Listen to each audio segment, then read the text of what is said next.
Bonjour à tous et bienvenue dans cette vidéo démo de l'application Incast by SimplyTab. Donc Incast, c'est une application qui simplifie la collaboration, le partage d'écran et le contrôle de vos appareils. Pour retrouver Incast sur votre écran interactif, eh bien c'est tout simple parce que Incast est installé nativement dans tous vos écrans interactifs. Donc vous allez soit le retrouver sur l'interface d'accueil ou sinon vous allez dans vos applications et là vous allez pouvoir vous rendre sur Incast.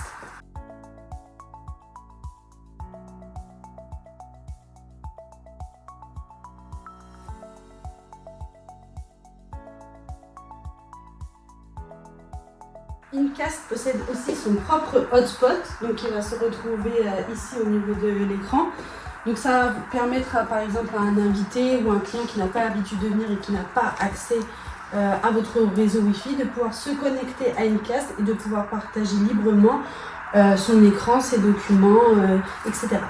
Au niveau des fonctionnalités qui se retrouvent ici au niveau de l'écran, vous avez la fonctionnalité Webcast donc, qui permet de projeter l'écran de votre PC vers votre écran interactif.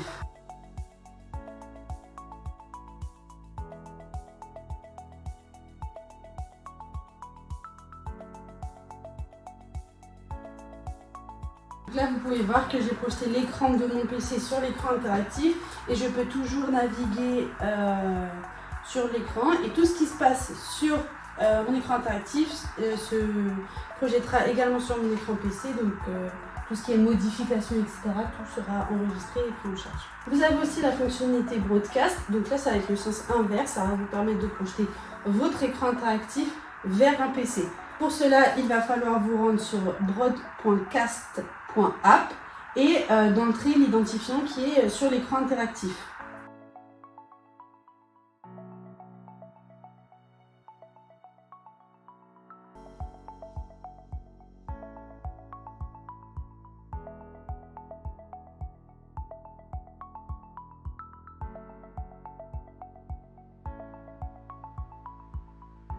Vous avez aussi la fonctionnalité Biome qui permet d'utiliser tous les périphériques de la salle, donc comme caméra, accessoires, micro, depuis votre PC.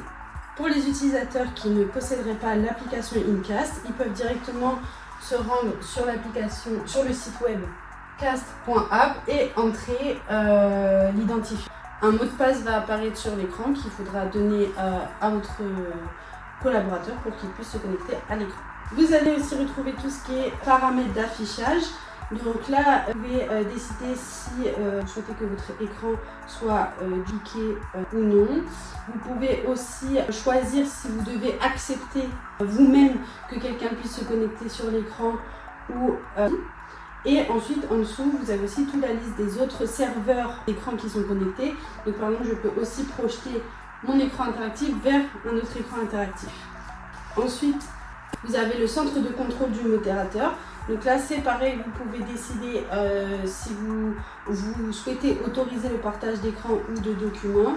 Vous pouvez aussi choisir si vous autorisez le contrôle de l'écran et des annotations. Et pour le bouton flottant du modérateur, vous pouvez choisir si vous souhaitez qu'il apparaisse à chaque fois, par exemple quand vous projetez votre écran ou votre écran PC ou votre écran interactif, ou si vous souhaitez uniquement qu'il soit sur la page d'accueil ou qu'il soit désactivé. Et pour finir sur l'interface, vous avez aussi les paramètres généraux. Donc là, vous avez le nom de l'appareil que vous pouvez changer que vous souhaitez. Vous avez le mode de connexion, que quand vous êtes sur l'interface, si vous souhaitez que ce soit le nom de l'appareil ou que ce soit un code PIN qui s'affiche. Vous pouvez décider de combien d'écrans peuvent être projetés, si vous souhaitez que le nom soit affiché sur l'appareil, si vous souhaitez que le plein écran soit automatique, si vous décidez aussi que à chaque lancement de votre écran interactif, Incast se lance automatiquement, vous pouvez ici. Et vous pouvez aussi activer le AirPlay, le Miracast et le Google Cast directement depuis les paramètres. Donc là, via Google et la fonction caster, vous pouvez voir que j'ai réussi aussi à projeter mon écran via Google sur l'écran interactif. Et donc je peux naviguer librement vers tous mes documents ou sites internet au choix. Et donc vous pouvez aussi utiliser AirPlay pour projeter votre appareil Apple vers votre écran interactif.